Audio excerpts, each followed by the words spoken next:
여러분 안녕하십니까? 뉴스제이 시작합니다.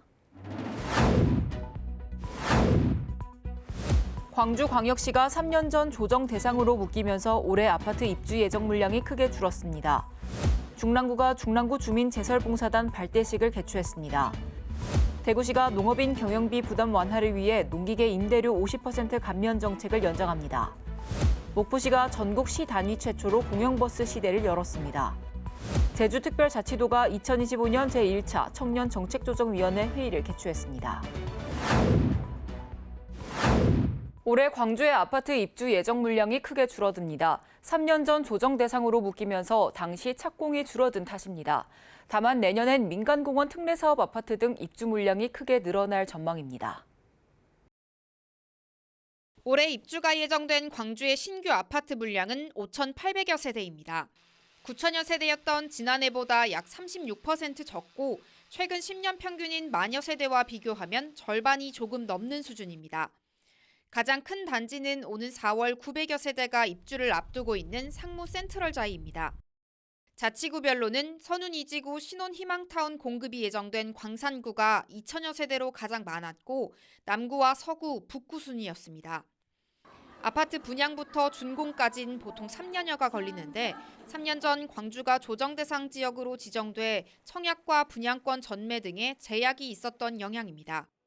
청약 수요가 많이 줄어든 상태에서 신규 분양 자체가 이 21년, 22년 사이에 거의 없었어요. 그러다 보니 3년 뒤 시점인 올해 2025년에도 입주량이 많이 줄어들게 되는, 즉 준공 물량이 많이 줄어들게 되는 원인이 되었던 것 같고요. 다만 민간공원 특례사업 아파트가 준공 절차에 돌입하는 내년부턴 다시 신규 입주량이 만여 세대 규모로 늘어납니다.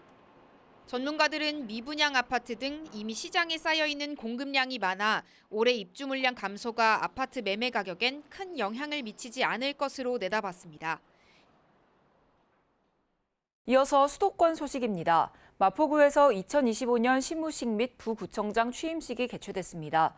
을사년 새해를 맞이해서 희망찬 출발을 다짐하고 구정 비전을 공유하며 직원들의 공감과 결속력을 다지고자 했는데요. 신임 부구청장 부임을 축하하고 간부 간의 상호 인사하는 자리도 마련하고자 했습니다. 지난 2일 마포구청 대강당에서 2025년 시무식 및 부구청장 취임식이 개최됐습니다. 오후 3시부터 진행된 행사엔 전 직원과 산하기관 임직원 480여 명이 참석했습니다. 구청장 신년사, 부구청장 취임식 시간을 가지며 2025년 구정 운영 방향 등에 대해 이야기 나눴습니다. 2025년엔 지역 발전과 주민 행복을 위해 더 노력하는 마포가 될 것입니다. 마포구는 디지털 플랫폼 정부 혁신에 기여한 공로를 인정받아 행정안전부 주관 2024년 하반기 디지털 정부 혁신 유공 장관상을 수상했습니다. 마포구는 데이터 기반 행정 활성화 분야에서 우수한 성적을 거둬 서울특별시 자치구 중 유일하게 수상의 영광을 안았습니다. 마포구는 행정안전부 주관 2024년 하반기 디지털 정부 혁신 유공 장관상을 수상했습니다. 마포구는 데이터 기반의 행정을 위해 빅데이터 분석 사업을 추진했으며 이에 우수한 성적을 거둬 서울특별시 자치구 중 유일하게 수상의 영광을 안았습니다. 마포구는 데이터를 다양한 정책에 확대 적용해 공신력 있는 행정 서비스를 구현해 나갈 예정입니다. 중랑구가 홍보 모델 통합 활동 공유회를 개최했습니다. 중랑구가 중랑구 홍보 모델 통합 활동 공유회를 개최했습니다. 이번 행사에는 일반 및 시니어 홍보 모델과 가족 등 40여 명이 참석했으며 시니어 모델의 런웨이 무대를 시작으로 올 한 해 동안의 활동을 돌아보고 감사장을 수여하는 시간을 가졌습니다. 우리가 소식지를 통해서 이렇게 시니어 모델, 홍보 모델님들이 계속 등장해 주시고 또 장미축제나 영마 폭포원 축제가 있을 때 주민들이 다 즐거워하는 장면마다 직접 나오셔서 이렇게 모델로서 이렇게 활동을 해주시고 하셔서 참으로 주민분들에게 행복을 선사해 주셨습니다. 한편 중랑구 홍보 모델은 지역 홍보에 구민들이 직접 참여해 구정에 대한 신뢰와 친근감을 높이기 위해 지난 2023년 처음으로 구성됐습니다. 중랑구가 중랑구 주민제설봉사단 발대식을 개최했습니다. 봉사단은 동별 관할 구역을 기반으로 주민, 직능단체 회원 등 총 2,636명으로 구성됐으며 눈이 오면 지정된 책임 구간에 우선 투입돼 제설 작업을 하게 됩니다. 아울러 눈이 내리기 전 제설함 점검, 취약 구간 사전 제설제 살포 등 사전 대비 활동과 주민에게 제설 참여를 독려하는 역할도 맡습니다. 이어서 광역시 소식입니다. 대구시가 9개 구군 소비자 식품위생감시원과 함께 설 성수 식품 제조 및 판매 업소를 점검합니다. 점검 대상은 가공식품, 조리식품 등 제조 판매 업소이며 이번 점검은 지난해 설 합동 점검 업소 수보다 78.8%가 증가한 211개소를 대상으로 진행됩니다. 주요 점검 사항은 무등록 무신고 제조 판매 여부, 소비기한 경과 제품 보관 판매 여부, 식품의 위생적 취급 기준 준수 여부 등입니다. 점검 결과 위반 업소에 대해서는 과태료 등 행정처분을 실시하고 필요시 형사고발도 병행합니다. 아울러 부적합 판정 제품은 회수 및 폐기 조치할 예정입니다. 대구시가 농업인 경영비 부담 완화를 위해 농기계 임대료 50% 감면 정책을 2025년 12월 말까지 연장합니다.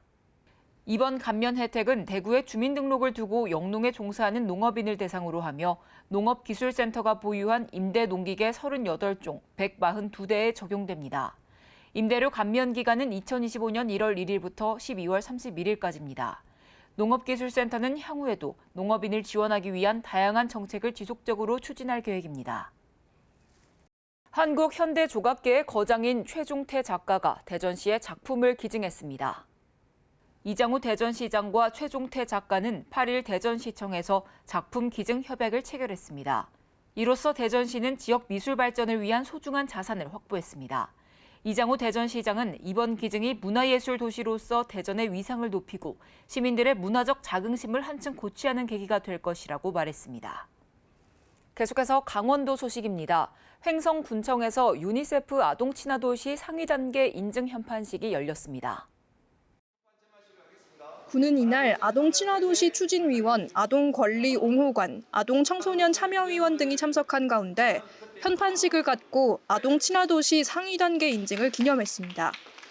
유니세프 아동친화도시는 UN 아동권리협약을 기반으로 아동의 권리가 존중받고 온전히 실현되기 위한 환경이 조성된 자치단체로 기존 인증에서 더 높은 수준으로 고도화된 아동친화도시에는 상위 단계 인증이 주어집니다. 횡성군은 아동 편의시설 확충, 교육, 복지 서비스 지원 강화 등 다각적으로 노력해 2020년 2월 18일 도내 최초로 유니세프 아동 친화도시 인증을 받았으며 이후 보다 체계적으로 사업을 추진해온 결과 2024년 12월 12일 상위 단계 인증의 결실을 맺었습니다. 인증 기간은 2028년 12월 11일까지며 향후 4년간 아동이 존중받고 행복한 아동 친화도시 횡성 조성을 위해 4개 영역에서 42개의 전략 사업을 중점 추진해 나갈 계획입니다. 횡성군에서 어르신들이 보다 안전하고 쾌적한 공간에서 여가 생활을 즐길 수 있도록 경로당 개보수와 물품 지원 사업을 위한 수요 조사가 추진됩니다. 군은 올해 6억 원을 투입해 보일러 교체, 경사로 설치, 도배 장판 교체, 지붕 누수 공사 등 시설 안전에 관한 부분을 우선 지원하는 소규모 공사와 냉장고, 탁자, 의자 등 내구 연한이 지난 물품을 지원할 예정입니다. 현재 횡성군 관내 등록 경로당은 총 142곳으로 군은 지난해 경로당 개보수 54곳, 물품 159건을 지원했습니다. 횡성 농업의 특화 발전을 위한 품목별 장기 기술 교육 2025년 횡성군 농업인대학의 교육생을 모집합니다. 교육은 횡성한우, 횡성사과, 미래농업인, 농업경영 최고사관 등 총 4개 과정으로 진행됩니다. 횡성한우 과정은 한우 사육 농가를 위한 경영, 사양, 개량 기술 교육을, 횡성사과 과정은 고품질 사과 생산을 위한 재배 기술과 품질 관리 교육 등 현장 실습 위주로 교육이 이뤄집니다. 미래농업인 과정은 토양 관리부터 참깨, 들깨, 토마토 등 재배 기술 교육이 실시되며 농업경영 최고사관 CEO 과정은 송호대학교 위탁 교육으로 지역 리더십 함양을 중심으로 추진됩니다. 관내 농업인과 예비농업인 등을 대상으로 총 100명을 모집하며 교육은 3월부터 10월까지 진행됩니다. 교육 희망자는 1월 24일까지 횡성군 농업기술센터 이메일로 접수하거나 방문 신청하면 되고 보다 자세한 사항은 횡성군 홈페이지를 참고하시면 됩니다. 충청도 소식 전해드립니다. 김영환 충북도지사가 청주시 내덕동의 일하는 바퍼 현장을 찾아 따뜻한 행보로 한 해를 시작했습니다. 김영환 지사는 관계자들과 만나 사업이 지속적으로 안정되게 추진될 수 있는 방안에 대해 다양한 의견을 나누며 지원 방안을 모색하는 시간을 가졌습니다. 일하는 바퍼는 지역과 상생하는 협력 모델로 주목받고 있습니다. 사업에 협력 중인 지역 자동차 부품 생산업체는 자동화 설비 도입 대신 주민들에게 일감을 지속적으로 제공하며 사업의 취지에 깊이 공감하고 있습니다. 이러한 노력은 지역 경제를 활성화와 공동체 유대를 강화하는 데 크게 기여하고 있습니다. 충청북도는 앞으로도 일하는 바퍼를 통해 지속 가능한 복지와 지역 경제 활성화를 동시에 실현해 나갈 것으로 기대됩니다. 충북경제자유구역청장에 최복수 전 강원도 행정부지사가 임용됐습니다. 경제자유구역 혁신생태계 조성과 바이오밸리 및 에어로폴리스 개발과 분양, 국내외 투자 유치 등을 총괄하는 역할을 맡게 됩니다. 최 청장은 경제자유구역청 조직의 조속한 안정을 도모하고 직원들과 화합해 충북 경제자유구역이 제2의 도약을 할 수 있는 경쟁력을 갖추는 데 모든 역량을 쏟겠다고 각오를 밝혔습니다. 보령시가 2월 28일까지 보령시 내 야간 경관을 조망할 수 있도록 조명을 설치해 운영합니다. 보령시가 2월 28일까지 시가지 야간 경관 조명을 운영합니다. 보령시는 동대 사거리, 죽정 사거리, 주공 사거리, 문화의 전당 등의 조형물과 가로수 LED 조명을 설치해 아름다운 가로 환경을 연출할 계획입니다. 보령시가 대천 호도, 녹도 항로 운항 회차를 증편해 운영합니다. 보령시가 2월까지 대천 호도, 녹도 항로를 1일 2항차로 증편 운행합니다.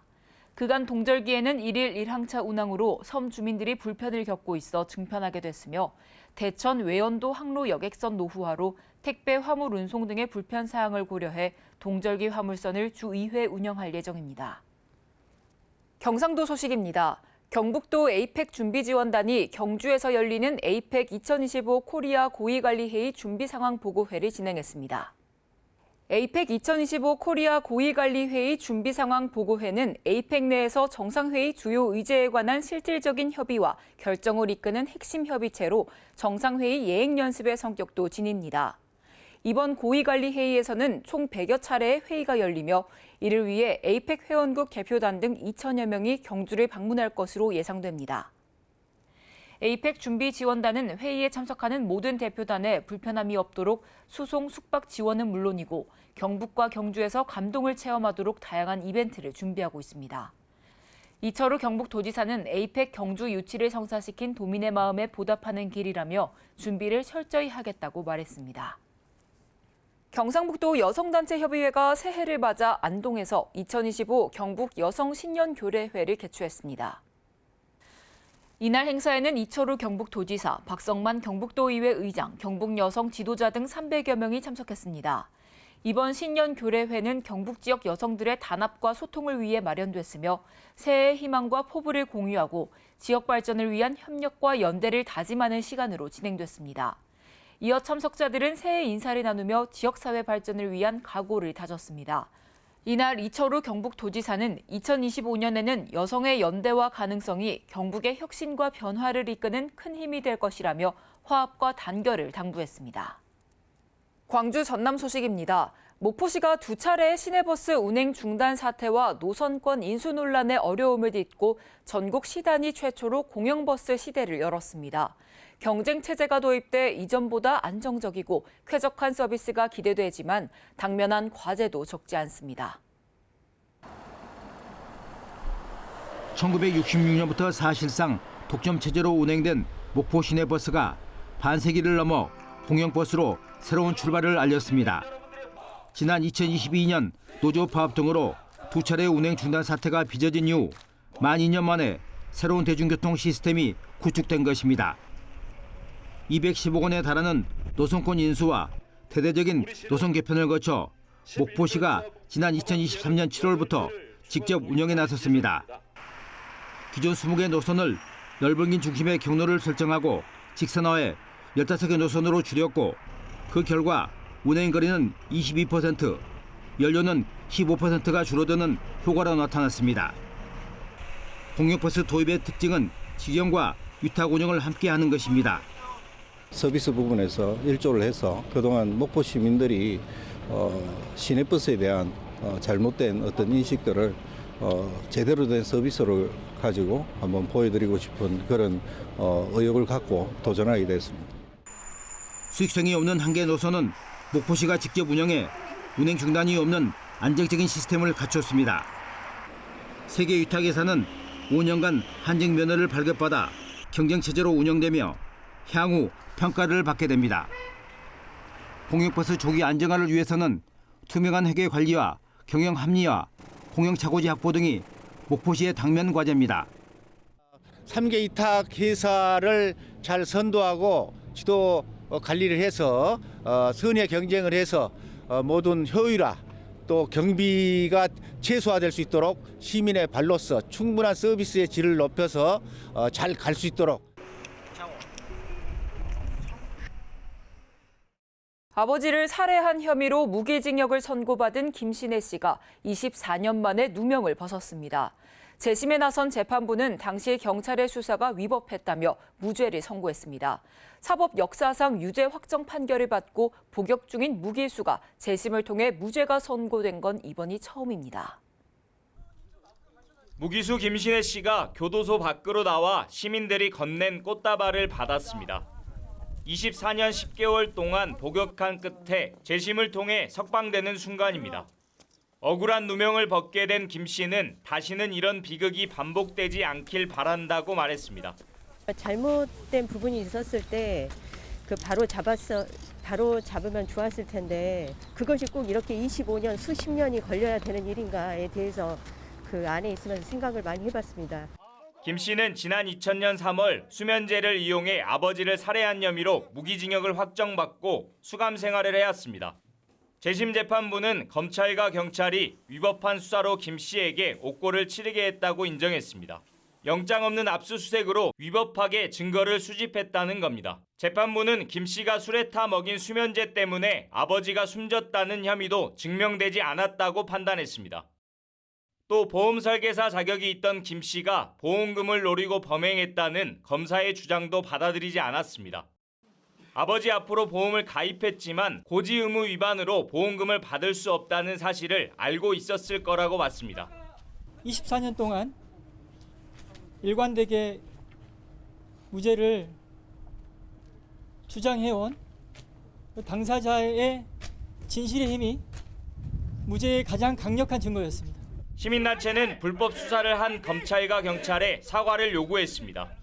수사했던 사법기관은 오늘 무죄를 받은 김신혜 씨와 가족에게 진실한 사과와 후속 조치가 이루어져야 할 것입니다. 검찰이 인권 침해에 대한 사과를 하지 않고 이번 재심의 무죄 선고에 불복해 항소할지 관심이 쏠리고 있습니다. 특별자치도 소식입니다. 제주특별자치도가 2025년 제1차 청년정책조정위원회 회의를 열고 새로운 청년정책을 추진합니다. 제주도는 이날 제주도청에서 2025년 제1차 청년정책조정위원회 회의를 열고 제주 청년정책 기본계획 수정안과 2025년 제주 청년정책 시행계획 등을 심의 의결했습니다. 이번 기본계획 수정안에는 지역혁신 중심 대학 지원 체계와 도정 핵심 추진 사항인 제주도 대학협업 런케이션 등이 반영됐습니다.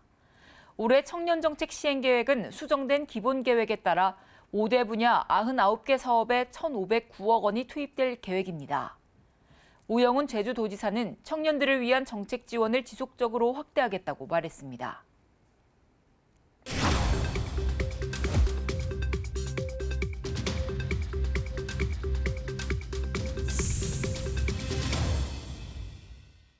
한 주간의 행사 소식을 전해드리는 클릭 행사톡톡 시간입니다. 국립부여박물관이 설을 맞이해 다채로운 전통문화 체험 프로그램을 준비했습니다. 국립부여박물관이 설을 맞이해 박물관에서 가족 친지들과 즐거운 시간을 보낼 수 있도록 설날 당일을 제외하고 박물관 전시실을 모두 정상 운영합니다. 다채로운 전통문화 체험 프로그램도 마련했는데요. 제기차기, 투호, 윷놀이 등 전통문화 체험 활동을 할 수 있으며 오전 10시부터 오후 5시까지 박물관 전시관 앞마당에서 참여 가능합니다. 우리 전통 문화를 느낄 수 있는 부여에서 즐거운 추억 만드시기 바랍니다.